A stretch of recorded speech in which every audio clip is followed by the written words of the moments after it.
इस कहानी की शुरुआत में हमें सहारा रेगिस्तान का एक बंजर और वीरान इलाका दिखाया जाता है, जहां पर दूर दूर तक सिर्फ सूखी जमीन और चट्टानें नजर आती हैं। यहाँ इस सुनसान रेगिस्तान में हम कुछ लोगों को देखते हैं जो पैदल सफर कर रहे होते हैं। दरअसल ये लोग माइग्रेंट्स हैं जो नाइजीरिया, कैमरून और दूसरी अफ्रीकन कंट्री से यूरोप जाने की कोशिश कर रहे हैं। इनके हालात देखकर लगता है कि ये कई दिनों से सफर पर हैं। इस ग्रुप में सबसे आगे एक लड़का होता है जिसका नाम लियोनार्ड है। वो बार बार मुड़ता है और अपने साथियों को पीछे मुड़कर देखता रहता है। लियोनार्ड काफी थक चुका होता है। तभी लियोनार्ड आगे देखता है कि जमीन पर कुछ लोग गिरे हुए हैं। वो लोग जिंदा हैं या मर चुके हैं ये दूर से पता नहीं चलता। और जब वो लोग करीब पहुंचते हैं तब ये देखते हैं कि वो माइग्रेंट्स हैं जो प्यास और भूख की वजह से मर चुके हैं। वहाँ पर एक लड़की भी जमीन पर पड़ी होती है जो कि अभी तक जिंदा होती है। इस लड़की का नाम होप है। वो नाइजीरिया की रहने वाली है। वो बहुत ज्यादा कमजोर और प्यासी होती है। वो उठने की कोशिश करती है लेकिन उसमें इतनी ताकत नहीं होती कि वो उठ सके।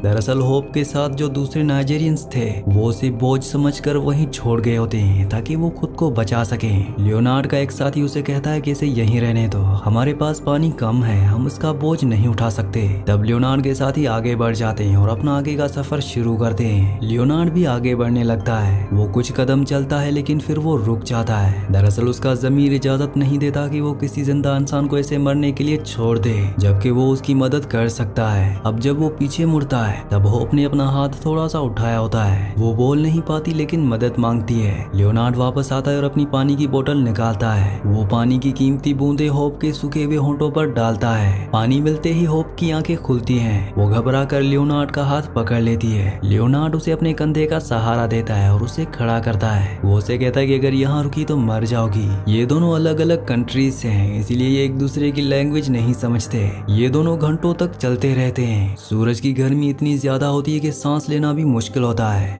रात को ये लोग एक जगह पर रुकते हैं। लियोनार्ड अपने बैग से एक कपड़ा निकालकर होप को देता है। अब अगले दिन ये अपना सफर फिर से शुरू करते हैं। चलते चलते ये दोनों अल्जीरिया के शहर तमान रासेत के करीब पहुंच जाते हैं। वहां पर माइग्रेंट्स का एक कैंप होता है जहां पर हजारों लोग छुपे होते हैं। जब वो लोग कैंप के गेट पर पहुंचते हैं तो वहाँ कुछ लोग डंडे लेकर खड़े होते हैं। दरअसल ये लोग चेयरमैन के गार्ड्स हैं। चेयरमैन इस कैंप का लीडर और गुंडा है। गार्ड्स लियोनार्ड और होप को रोक लेते हैं। वो लोग लियोनार्ड को एक तरफ धक्का देते हैं और होप को पकड़ लेते हैं। लियोनार्ड उन्हें कहता है कि ये मेरे साथ है, इसे मत छुओ। लेकिन गार्ड्स उसे मारते हैं और कहते हैं कि यहाँ का कानून है, औरतें अलग रहेंगी। गार्ड्स होप को खींचकर ले जाते हैं। होप बार बार पीछे मुड़कर लियोनार्ड को देखती है। उसकी आंखों में खौफ होता है लेकिन लियोनार्ड कुछ नहीं कर पाता। वो भीड़ में खड़ा रह जाता है। यहाँ रहने के लिए हर किसी को किराया देना पड़ता है। मर्द वहाँ काम करते हैं या भीख मांगते हैं। लियोनार्ड को कैमरोनियन वाले इलाके में जगह मिलती है। वो वहाँ के लोगों से होप के बारे में पूछता है। लोग उसे बताते हैं कि औरतों को चेयरमैन के पास ले जाया जाता है और वहाँ उनका इस्तेमाल होता है। ये सुनकर लियोनार्ड परेशान हो जाता है। अब इसके बाद रात हो जाती है। कैंप में आग जल रही होती है और वहाँ बहुत सारे लोग शोर मचा रहे होते हैं। जिसके बाद हम देखते हैं कि लियोनार्डो चुपके से औरतों वाले इलाके की तरफ जाता है। वो वहाँ एक दीवार के पीछे छुप कर देखता है। कुछ आदमी औरतों को खींच कर ले जा रहे होते हैं। लियोनार्ड देखता है कि होप को भी चेयरमैन के लोग ले जा रहे हैं। होप चुपचाप उनके साथ जा रही होती है क्योंकि उसे पता है कि अगर उसने मना किया तो ये लोग उसे मार देंगे। ये जिंदा रहने की कीमत है जो उसे चुकानी पड़ रही है। ये देखकर लियोनार्ड को बहुत गुस्सा आता है लेकिन वो बेबस है। अगर वो बीच में गया तो चेयरमैन के लोग उसे मारने में एक सेकंड भी नहीं सोचेंगे। अब लियोनार्ड वापस अपने कैंप में आ जाता है। वो पूरी रात सो नहीं पाता। अगली सुबह होप वापस आती है। उसे चलने में बहुत प्रॉब्लम हो रही होती है। लियोनार्ड भागकर उसके पास जाता है लेकिन होप लियोनार्ड से नजरें नहीं मिलाती। लियोनार्ड उसके पास बैठता है। वो अपनी जेब से एक सूखी हुई रोटी निकालता है। वो बिना कुछ बोले वो रोटी होप के हाथ में रख देता है। होप उस रोटी को देखती है और फिर जानवरों की तरह जल्दी जल्दी खाने लगती है। लियोनार्ड उसे बस देखता रहता है। उससे होप पर काफी तरस आता है। वीडियो में आगे बढ़ने से पहले आप सबसे रिक्वेस्ट है कि आप में से 90% लोग वीडियो तो देखते हैं लेकिन मेरे चैनल को सब्सक्राइब और वीडियो को लाइक नहीं करते। तो आप सबसे रिक्वेस्ट है कि मेरे चैनल को सब्सक्राइब और वीडियो को लाइक लाजमी से कर दिया करें। और अगर आपने हमारे दूसरे चैनल को सब्सक्राइब नहीं किया तो जल्दी से उसे भी सब्सक्राइब कर लीजिए। लिंक नीचे डिस्क्रिप्शन में है। अब इसके बाद हम देखते हैं कि नाइजेरियंस और कैमरूनियंस के बीच टेंशंस बढ़ने लगती हैं। यहाँ का चेयरमैन जो कि नाइजेरियन है वो अपने कंट्री के लोगों को सपोर्ट करता है। क्योंकि होप नाइजेरियन है इसलिए चेयरमैन के लोग चाहते हैं कि वो लियोनार्ड को छोड़ दे।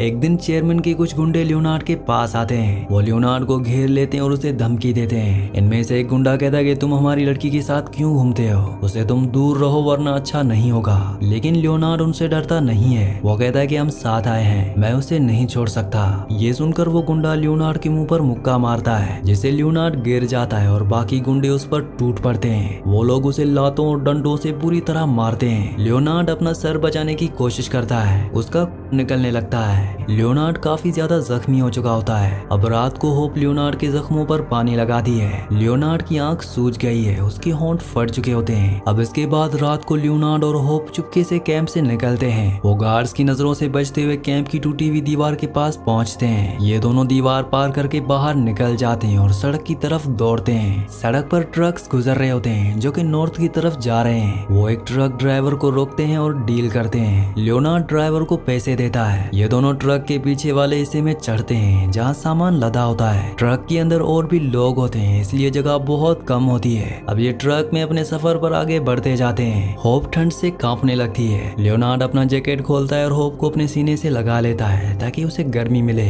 कई दिनों के मुश्किल सफर के बाद वो लोग मोरक्को पहुंचते हैं। इनकी मंजिल गुरुगु माउंटेन्स हैं। ये पहाड़ स्पेन के शहर मलीला के बिल्कुल सामने हैं। यहाँ पहाड़ों के बीच हजारों माइग्रेंट्स जंगल में छुपे होते हैं। वो लोग टेंट्स बनाकर वहाँ रहते हैं और बॉर्डर पार करने का मौका ढूंढते हैं। लियोनार्ड और होप पहाड़ पर चढ़ते हैं। यहाँ भी अलग अलग ग्रुप्स बने होते हैं, मालियंस, कैमरूनियंस और नाइजेरियंस। लियोनार्ड कैमरूनियन कैंप के लीडर के पास जाता है ताकि प्रोटेक्शन मांग सके। इस आदमी का नाम बेंटन होता है। वो लियोनार्ड को देखता है और फिर होप को देखता है। बेंटन गुस्से में उसे कहता है कि तुम यहाँ रह सकते हो लेकिन ये लड़की यहाँ नहीं रह सकती। ये नाइजेरियन है, ये हमारी दुश्मन है। लियोनार्ड के सामने फिर वही मुसीबत आ जाती है। तब लियोनार्ड बेंटन से झूठ बोलता है। वो कहता है कि ये मेरी वाइफ है। ये सुनकर सब लोग हैरान हो जाते हैं पर बेंटन लियोनार्ड को घूरता है। जिसके बाद वो कहता है कि ठीक है, अगर ये तुम्हारी बीवी है तो तुम इसे संभालो, लेकिन अगर इसने कोई गड़बड़ की तो हम इसे निकाल देंगे। लियोनार्ड और होप को रहने के लिए एक छोटा सा बंकर मिलता है। वो लोग प्लास्टिक की शीट्स और लकड़ियों से अपना टेंट बनाते हैं। अब ये दोनों हस्बैंड वाइफ की तरह रहने लगते हैं। एक सीन में हम देखते हैं कि लियोनार्ड होप के बाल बना रहा है। होप लियोनार्ड से पूछती है कि जब हम यूरोप पहुंच जाएंगे तो क्या हम वहाँ भी साथ रहेंगे। लियोनार्ड उसकी आंखों में देखता है और वादा करता है कि हाँ, मैं तुम्हें कभी नहीं छोड़ूंगा। लेकिन अभी इनकी प्रॉब्लम्स खत्म नहीं होती। इन्हें खाने की कमी हो जाती है। लोग कचरों से खाना ढूंढ रहे होते हैं। एक दिन मोरक्को की पुलिस पहाड़ पर रेड मारती है। पुलिस वाले सभी टेंट्स को आग लगा देते हैं। लियोनार्ड और होप अपना सामान छोड़कर जंगल में भागते हैं। अब जब पुलिस वापस चली जाती है तो ये दोनों वापस आते हैं। वहाँ पर ये देखते हैं कि इनका टेंट अब जल चुका है। इनका सारा सामान राख बन चुका होता है। अब इन्हें समझ में आ जाता है कि यहाँ रहना सेफ नहीं है। इन्हें जल्द से जल्द स्पेन जाना होगा। लियोनार्ड पता लगाता है कि कुछ दलाल समंदर के रास्ते बोट से लोगों को भेज रहे हैं, लेकिन बोट की टिकट बहुत महंगी होती है और लियोनार्ड के पैसे अब खत्म हो चुके हैं। इस बात से लियोनार्ड काफी परेशान हो जाता है। उसे समझ में नहीं आता कि अब वो क्या करे। तब होप उसके पास आती है। वो अपने गले से एक चांदी की चैन उतारती है। ये चैन उसकी माँ की आखिरी निशानी होती है जिसे उसने हर मुसीबत में बचा कर रखा था। होप वो चैन लियोनार्ड के हाथ में रख देती है। वो कहती है कि इसे बेच दो, इसे हमें बोट में जगह मिल जाएगी। लेकिन लियोनार्डो उसे मना कर देता है। वो उसका चैन उसे वापस देने लगता है, लेकिन होप जबरदस्ती उसकी मुट्ठी बंद कर देती है और कहती है कि हमारा साथ रहना ज्यादा जरूरी है।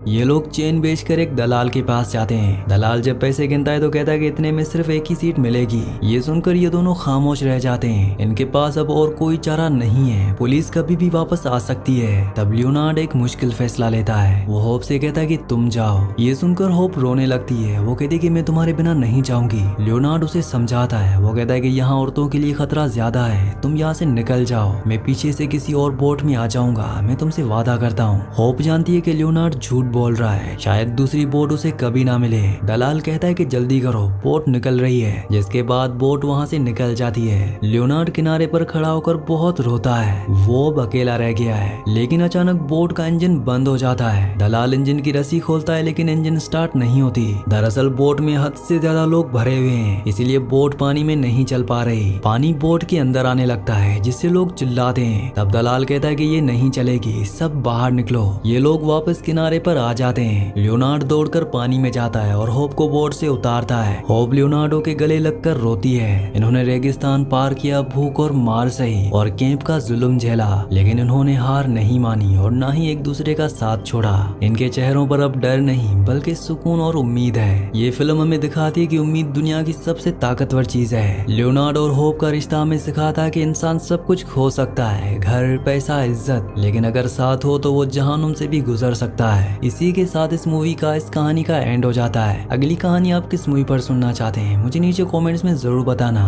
और अगर आपने हमारे वीडियो को लाइक और चैनल को सब्सक्राइब नहीं किया तो जल्दी से वीडियो को लाइक और चैनल को सब्सक्राइब कर दीजिए।